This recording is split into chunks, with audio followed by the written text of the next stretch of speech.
na bukod sa pagiging korporasyon, na dapat po kami kumikita para po sa maibahagi sa ating gobyerno, meron po kaming dalawang tinatawag na sovereign functions.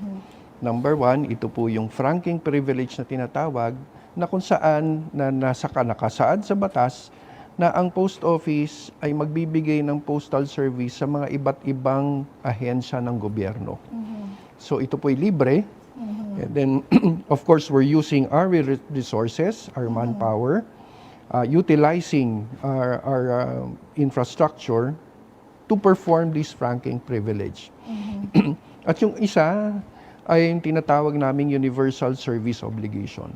So bilang miyembro po ng Universal Postal Union, na kung saan 192 postal organizations worldwide ang kasama dito, obligasyon po natin na magtayo at magserbisyo sa publiko in all settlements in our country. So ito po including underserved areas, far-flung areas, and then offering them postal service at an affordable price.